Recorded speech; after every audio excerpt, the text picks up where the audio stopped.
الحمد لله رب العالمين والصلاة والسلام على أشرف الأنبياء والمرسلين نبينا محمد وعلى آله وصحبه أجمعين أما بعد۔ تمام قسم کی حمد و ثنا، تعریف و توصیف اس اللہ رب العزت کے لیے جس نے ہمیں امت محمدیہ صلی اللہ علیہ وسلم میں شامل فرمایا، اور اس کے بعد نبی اکرم صلی اللہ علیہ وسلم پر درود و سلام۔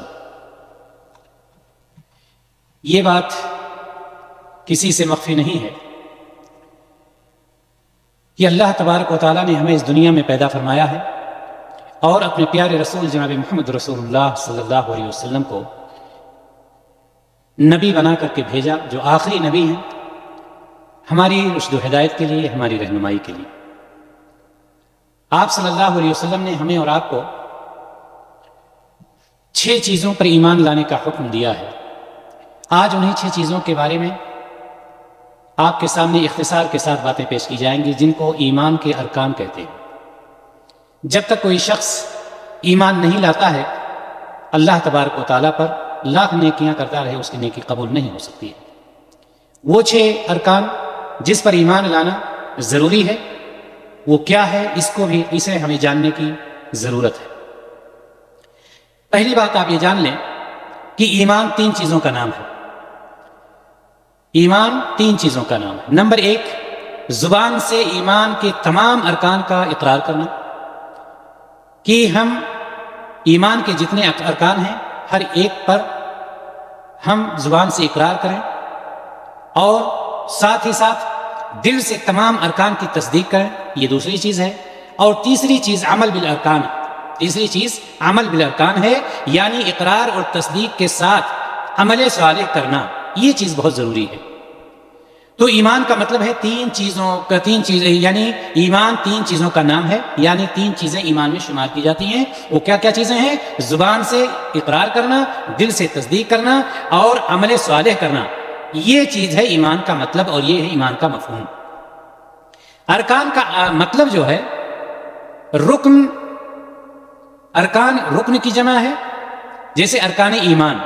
تو ایمان کا مطلب 3 چیزوں کو شامل ہے، جو کہ میں نے آپ کو بتلایا۔ اور اسی طرح سے ارکان کا مطلب یہ سمجھ لیے کہ یہ ارکان رکن کی جمع ہے، اور رکن کہتے ہیں ستون کو، کھمبے کو، پلر کو۔ یہ معنی ہمیں معلوم کر لینا ہوگا پہلے کہ ارکان ایمان کا مطلب کیا ہوا۔ ایمان کا مطلب سمجھ لیا آپ نے، ارکان کا بھی مطلب اب آپ نے سمجھ لیا۔ تو ہمیں یہ دیکھنے کی ضرورت ہے کہ ارکان ایمان ہے کیا۔ ارکان ایمان یا ایمان کے ارکان یہ 6 ہیں۔ اللہ تبارک و تعالی، اللہ کے رسول جناب محمد رسول اللہ صلی اللہ علیہ وسلم نے ارشاد فرمایا، صحیح مسلم کی روایت، کہ ان تؤمن باللہ وملائکتہ وکتبہ ورسلہ والیوم الآخر وتؤمن بالقدر خیرہ وشرہ۔ یہ ہیں 6 ایمان، 6 ارکان ایمان یہ ہیں۔ ایمان کے جو 6 ارکان ہیں، یہ 6 چیزیں ہیں۔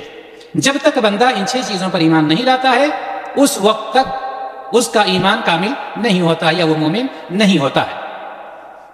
سب سے پہلی چیز نبی کریم صلی اللہ علیہ وسلم سے جب پوچھا گیا تو آپ نے ان 6 چیزوں کا ذکر فرمایا۔ سب سے پہلی چیز اللہ تبارک و تعالیٰ پر ایمان لانا، یعنی ہمارا یہ ایمان ہو کہ اللہ تعالیٰ ہی ہر چیز کا رب ہے، ہر چیز کا خالق ہے، ہر چیز کا پیدا کرنے والا ہے، سب کا مالک ہے، زندہ کرنے والا، مارنے والا اللہ تبارک و تعالیٰ ہے۔ یہ ہے اللہ تعالیٰ پر ایمان لانے کا مطلب۔ اللہ تعالیٰ پر ایمان لانے کا مطلب یہ بھی ہے کہ نفع اور نقصان کا مالک وہی ہے، اور صرف اسی کی عبادت کی جائے گی، اس کے ساتھ کسی کو شریک نہیں کیا جائے گا۔ ایک شخص جب یہ کہتا ہے کہ ہم اللہ تعالیٰ پر ایمان لاتے ہیں، تو یہ ہے اللہ تعالیٰ پر ایمان لانے کا مطلب۔ یہ نہیں کہ صرف وہ کہہ دیا ہم اللہ تعالیٰ پر ایمان لائے اور وہی اس کے لیے کافی ہو جاتی ہے، ہو جائے وہ چیز نہیں۔ ان ساری چیزوں پر عمل کرنا اللہ تعالیٰ پر ایمان لانے کا مطلب ہوتا ہے۔ نمبر 2، فرشتوں پر ایمان لانا۔ فرشتوں پر ایمان لانے کا مطلب کیا ہے؟ نبی کریم صلی اللہ علیہ وسلم نے فرمایا کہ فرشتوں پر ایمان لانا ہے، یعنی یہ کہ ہمارا یہ عقیدہ ہو کہ ملائکہ یعنی فرشتے اللہ تعالیٰ کی ایک مخلوق ہیں۔ اللہ تعالیٰ نے ان کو پیدا کیا ہے، جنہیں اللہ تبارک و تعالیٰ نے کس سے پیدا کیا ہے؟ نور سے پیدا فرمایا ہے، اور وہ اللہ تعالیٰ کی اطاعت و فرما برداری کرتے ہیں اور نافرمانی کبھی نہیں کرتے۔ یہ ہمارا عقیدہ ہونا چاہیے کہ فرشتے بھی اللہ تعالیٰ کی مخلوق ہیں، اور ان کو اللہ تبارک و تعالیٰ نے نور سے پیدا کیا ہے، اللہ تعالیٰ کی اطاعت ہی خالی وہ کرتے ہیں، اللہ تعالیٰ کی نافرمانی نہیں کرتے. اسی لیے کہا جاتا ہے کہ کیا وہ فرشتہ ہے؟ فلاں آدمی کیا فرشتہ ہے کہ اس سے غلطی نہیں ہوتی؟ یعنی فرشتے غلطی نہیں کیا کرتے. اسی طرح سے ارکان ایمان یا ایمان کے ارکان میں سے ایک ہے کتابوں پر ایمان لانا. اب کتابوں پر ایمان لانے کا مطلب کیا ہے؟ کتابوں کے بارے میں ہمارا یہ عقیدہ ہو کہ اللہ تبارک و تعالیٰ کی نازل کردہ کتابیں ہیں جو اللہ تعالیٰ کا حقیقی کلام ہے، اللہ تعالیٰ کا حقیقی کلام ہے، جنہیں اس نے اپنے نبیوں اور رسولوں پر نازل فرمایا. یہ ہمارا عقیدہ ہونا چاہیے. اور ہمارا عقیدہ یہ بھی ہونا چاہیے کہ قرآن مقدس آخری کتاب ہے، جو کچھ اس میں ہے اس کی پیروی ہمارے اوپر کرنا اور اس پر عمل کرنا واجب ہے. اور یہ آخری کتاب جناب محمد رسول اللہ صلی اللہ علیہ وسلم جو آخری رسول ہیں ان کے اوپر یہ نازل کی گئی. اسی طرح سے رسولوں پر ایمان لانا. رسولوں پر ایمان لانے کا مطلب کیا ہے؟ رسولوں پر ایمان لانے کا مطلب یہ ہے کہ ہمارا یہ عقیدہ ہونا چاہیے کہ اللہ تبارک و تعالیٰ نے اپنے پیغامات اور احکامات کو بندوں تک پہنچانے کے لیے، اپنے حکم کو بندوں تک پہنچانے کے لیے بندوں ہی میں سے کچھ رسولوں کو منتخب فرمایا ہے، کچھ رسولوں کو مبعوث فرمایا ہے. یہ ہمارا عقیدہ ہونا چاہیے. ان کا کام کیا ہے؟ اللہ تعالیٰ کے جو احکامات ہیں، اللہ تعالیٰ کے جو پیغامات ہیں، وہ اللہ تعالیٰ کے پیغامات کو اللہ تعالیٰ کے بندوں تک پہنچانے کا کام انہوں نے کیا. اس کا مطلب رسولوں پر ایمان لانے کا یہ مطلب ہے. اور ہمیں یہ بھی معلوم ہونا چاہیے کہ اللہ تعالیٰ اللہ کے بندوں میں سے جس نے رسول کی بات مان لی وہ کامیاب ہو گیا، جس نے رسول کی اطاعت کی وہ کامیاب ہو گیا، اور جس نے نافرمانی کی وہ جہنم رسید ہو گیا. یہ ایک مطلب رسولوں پر ایمان لانے کا یہ بھی ہے کہ ہمیں رسولوں کی باتوں کو ماننا ہے، رسولوں کے بتائے ہوئے طریقے کے مطابق چلنا ہے، رسولوں کے مطابق زندگی گزارنا ہے. ساتھ ہی ساتھ ہمارا یہ بھی عقیدہ ہونا چاہیے یہ رسول ہر امت میں بھیجے گئے، ایک امت میں نہیں، ہر امت میں بھیجے گئے تاکہ لوگوں کو اللہ کی عبادت کا حکم دیں جس میں کسی طرح کا شرک نہ ہو. اور ساتھ ہی ساتھ ہمارا یہ عقیدہ ہو کہ جناب محمد رسول اللہ صلی اللہ علیہ وسلم آخری رسول ہیں. آپ کے بعد اگر کوئی نبوت کا رسالت کا دعویٰ کرتا ہے تو وہ جھوٹا ہے، نبوت کا سلسلہ بند ہو چکا ہے. یہ ہمارا عقیدہ ہونا چاہیے. آخری نبی جناب محمد رسول اللہ صلی اللہ علیہ وسلم. اسی طرح سے یوم آخرت پر ایمان لانا. پانچواں رکن کیا ہے؟ یوم آخرت پر ایمان لانا.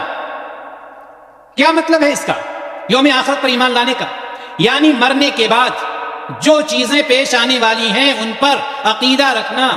مرنے کے بعد جو چیزیں پیش آنے والی، مرنے کے بعد کیا چیزیں پیش آنے والی ہیں؟ جیسے قبر کا فتنہ ہے، قبر کی آزمائش ہے، اس کا حساب و کتاب ہے، اس کا عذاب ہے، اس کی نعمتیں ہیں، اس کا اٹھایا جانا ہے، حشر کے میدان میں جمع ہونا، حساب و کتاب کا پیش. یہ ساری چیزیں مرنے کے بعد پیش آنے والی. یہ کب پیش آنے والی ہے؟ مرنے کے بعد. اور ساتھ ہی ساتھ یہ حساب و کتاب ہونے کے بعد پھر یا تو جنت ہے یا جہنم ہے. ان ساری چیزوں پر ایمان لانا ضروری ہے. یہ ہے یوم آخرت پر ایمان لانا. یہ نہیں کہ ہم مر جائیں گے بس خلاص اتنا تو ہمارا ایمان ہے کہ جو آیا ہے مرنا نہیں، وہ تو مرنا ہے ہی، ساتھ ساتھ ان ساری چیزوں پر ایمان لانا بھی ضروری ہے. اسی طرح سے آخری رکن ایمان کا تقدیر پر ایمان لانا. تقدیر سے مراد وہ چیز ہے جو اللہ تعالیٰ نے اپنے سابق علم اور اپنی حکمت کی بنا پر کائنات کے لیے مقرر فرما. اللہ تبارک و تعالیٰ ساری چیزوں کو پہلے سے جانتا نہیں جانتا، ساری چیزوں کو جانتا ہے. اس علم کے مطابق اپنے حکمت کی بنا پر کائنات کے لیے مقرر کر دی ہے جو چیز، اس پر ایمان لانا ضروری ہے. جیسے اچھائی اور برائی، اللہ تبارک و تعالیٰ نے تقدیر میں لکھ دیا ہے، نہیں لکھ دیا ہے، اچھائی اور برائی کو لکھ دیا ہے، ضلالت اور ہدایت. اس طرح کی ان ساری چیزوں پر ایمان لانا تقدیر پر ایمان لانا کہلاتا ہے. ہم اللہ تبارک و تعالیٰ سے آخر میں یہ دعا کرتے ہیں کہ اللہ تعالیٰ ہمارے ایمان میں مضبوطی دے اور ایمان ہی پر ہمارا خاتمہ ہو. وآخر دعوانا ان الحمد للہ رب العالمین. السلام علیکم ورحمۃ اللہ وبرکاتہ.